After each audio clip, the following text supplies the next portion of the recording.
آج ہم جس دور میں جی رہے ہیں یہ دنیا ایسے کئی رازوں اور مرچ سے بھری ہوئی ہے جسے جاننے کے بعد انسانی ذہن حیران رہ جاتا ہے۔ ماڈرن سائنس بے شک آج بہت ترقی کر چکا ہے، لیکن ہماری زمین کے کئی ایسے راز ہیں جسے سلجھانا ناممکن نظر آتا ہے۔ انہی رازوں میں تاریخ کے کچھ گمشدہ شہر ہیں جو آج ایک قصہ بن کر رہ گیا ہے۔ ایسا مانا جاتا ہے کہ ہماری ریکارڈڈ حصے سے پہلے زمین کے الگ الگ حصوں میں قدیم شہر آباد تھے، لیکن آج ہم ان شہروں کے بارے میں کچھ نہیں جانتے۔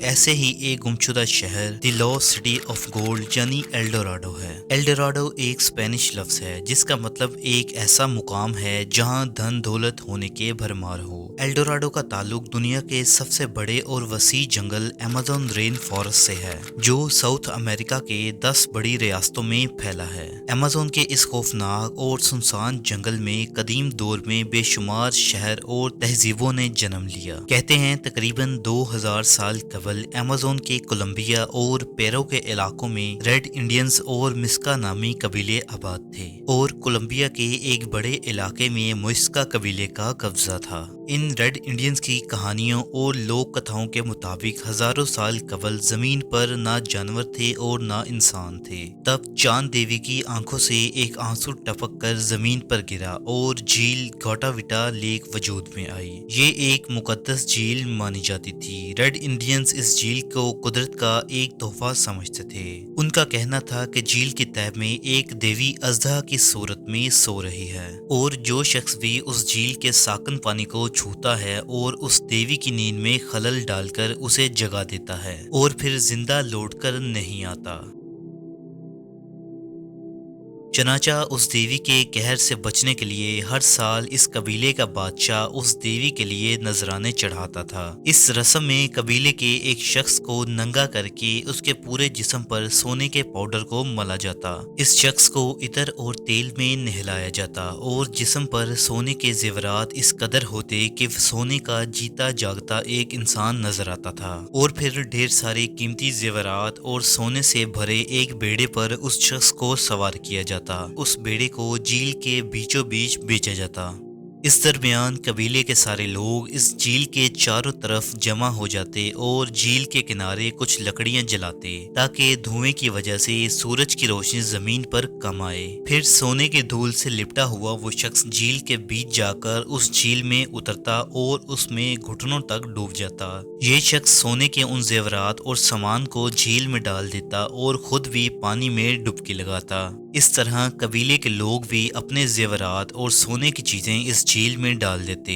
اس رسم سے واپس لوٹنے والا شخص دیوتاؤں کا چہیتا اور شہر کا بادشاہ بنتا۔ اس سونے میں نہانے والے شخص کو مسکا لوگ ایلڈوراڈو کہتے تھے۔ بعد میں ان کا یہ شہر ہی ایلڈوراڈو کے نام سے مشہور ہو گیا۔ لوک داستانوں کے مطابق یہ پورا شہر ہی سونے کا بنا ہوا تھا۔ یہاں کی عمارتیں، مکانات، مندر اور راستے سب سونے کا تھا۔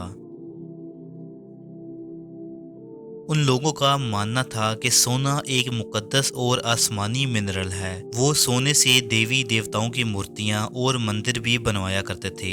جب سورج کی روشنی اس شہر پر پڑتی تو ایسا معلوم ہوتا جیسے جنت زمین پر اتر آئی ہو۔ مسکا لوگ سونے کا استعمال اس طرح کرتے جیسے ہم آج لوہے اور تانبے کا استعمال کرتے ہیں۔ مسکا لوگوں کے پاس اتنا سارا سونا کہاں سے آیا تھا، اس بارے میں آج ہم کچھ بھی نہیں جانتے۔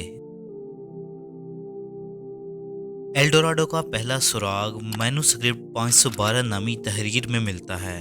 اس مینوسکرپٹ کو بینڈی نے لکھا تھا، جو ایمیزون کے جنگلوں میں سونے، چاندی اور قیمتی پتھروں کو تلاش کیا کرتے تھے۔ اس پراسرار مینوسکرپٹ میں اس شہر کے متعلق ساری جانکاری تفصیل سے موجود تھی، لیکن اس مینوسکرپٹ میں اس گمشدہ شہر کی لوکیشن نہیں لکھی تھی۔ یہ مینوسکرپٹ آج بھی برازیل کے نیشنل لائبریری میں رکھا گیا ہے، لیکن عام لوگوں کو اسے دیکھنے کی اجازت نہیں ہے۔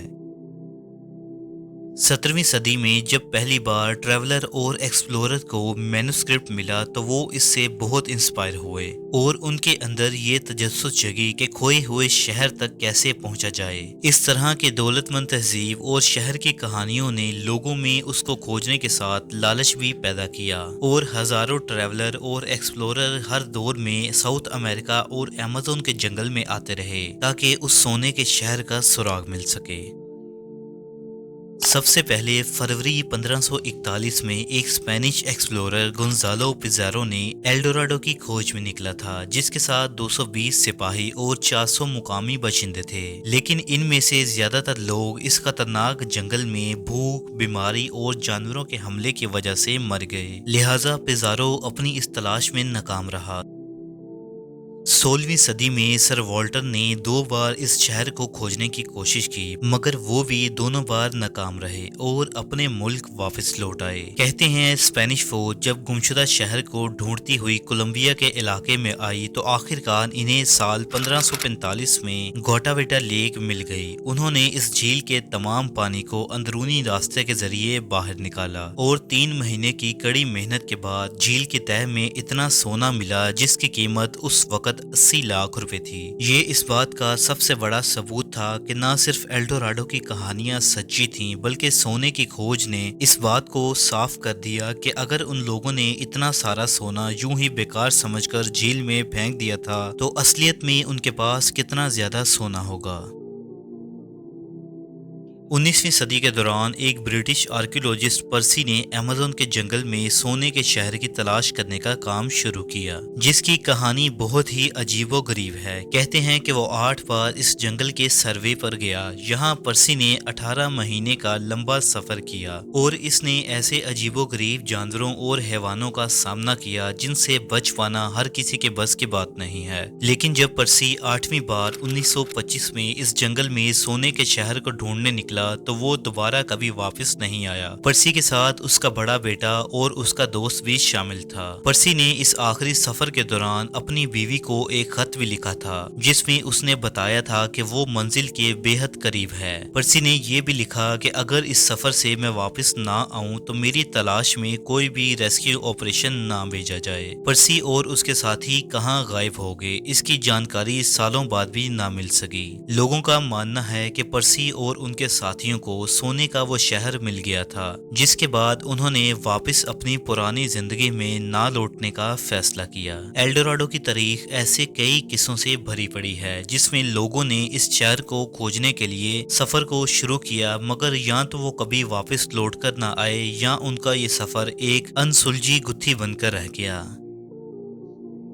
अगर इस्लाम की बात करें तो कुरान और हदीस में भी एल्डोराडो जैसे एक शहर का जिक्र मिलता है, जिसके मुताबिक तूफान नूह के बाद हूद नबी के जमाने में जातुल माद नामी एक शहर आबाद किया गया था, जिसे इरम या सतूनों वाला शहर भी कहा जाता है। इस शहर को बनाने वाला शद्दाद इब्ने शद नामी बादशाह था जो जमीन पर एक जन्नत बनाना चाहता था। लिहाजा उसने लाखों मजदूरों और बेशुमार कारीगरों के जरिए ये शहर बनवाया, जिसमें सोने चांदी के मकानात, यकूत और जवाहरात और सतून और इमारतें बनाई गईं। शराब और दूध की नहरें और दरख्त लगाए गए। इस शहर में दुनिया भर की आरामो आराइश और अयाशियों की चीजें मौजूद थीं। शहर के रास्ते और दीवारें तारीख रातों में भी चमकते थे और इस नायाब शहर को बनाने में 300 सालों का वक्त लगा। इरम के इस जन्नत को बनाने का मकसद ये था कि शद्दाद खुद को खुदा साबित करना चाहता था, लेकिन जब ये जन्नत नुमा शहर बनकर आबाद हो गया और शद्दाद अपने सिपाहियों और लश्कर के साथ इस शहर में जैसे ही दाखिल हुआ, उससे कबल ही अल्लाह के हुक्म से उसकी रूह कब्ज कर ली गई और फिर ये शहर भी तबाह हो गया और उसकी सल्तनत भी मिस्मार कर दी गई। लिहाजा शद्दाद अपनी ही बनाई हुई जन्नत की एक झलक भी न देख सका। लोगों का ये मानना था कि अरब के सहराओं में भी कभी कभी रात के वक्त उस शहर की रोशनी और झलक नजर आ जाती थी। रिवायत है कि एक सहाबी रसूल हजरत अब्दुल्ला इब्ने कलाबा एक दफा अदन के उस इलाके से गुजरे। सफर के दौरान आपका ऊंट कहीं भाग निकला, लिहाजा उसे तलाश करते करते आप रास्ता भटक गए और अदन के उस इलाके में जा पहुंचे। वहां आपने सोने के एक चमकदार शहर को देखा, जिसकी दीवारें और मीनारों को देखने से आंखें चुंधिया रही थीं। हजरत अब्दुल्ला ये मंजर देखकर बेहोश हो गए। जब होश आया तो आप सोचने लगे कि इस शहर की सूरत हाल तो वैसी ही नजर आती है जैसी रसूलुल्लाह ने हमसे शद्दाद की जन्नत के मुतल्लिक बयान फरमाई थी। फिर आप उठकर उस शहर के अंदर दाखिल हुए जहाँ नहरें और दरख्त थे और ऐसा ऐसा सामान था जिसे उन्होंने कभी ना देखा था, लेकिन वहाँ कोई इंसान न था और पूरा शहर वीरान था। हजरत अब्दुल्ला ने वहाँ पड़े कुछ सोने चांदी और जवाहरात उठा लिए और वहाँ से सीधे दमिश्क चले गए, जहाँ उन्होंने अमीर माविया को ये वाकया सुनाया। लिहाजा सहाबा कराम ने उस शहर की तस्दीक की कि वाकई ये वही शहर है जिसे शद्दाद ने बनाया था, लेकिन अल्लाह ने उसे इंसानों की आंखों से आज छुपा दिया है। लिहाजा कुछ लोगों का ख्याल ये भी है कि एल्डोराडो का ये गुमशुदा शहर वही शहर है जिसे शद्दाद ने कायम किया था, क्योंकि एल्डोराडो शहर की तमाम खासियत शद्दाद की जन्नत से मिलती नजर आती हैं। जबकि कुछ उल्मा इस मंतक का इनकार करते हैं, क्योंकि हजरत अब्दुल्ला ने जिस शद्दाद की जन्नत को देखा था वो अरब के जनूबी इलाके अदन में था, लेकिन एल्डोराडो अमेरिका के जनूबी इलाके सुनसान जंगलात के बीच मौजूद होने का गुमान किया जाता है।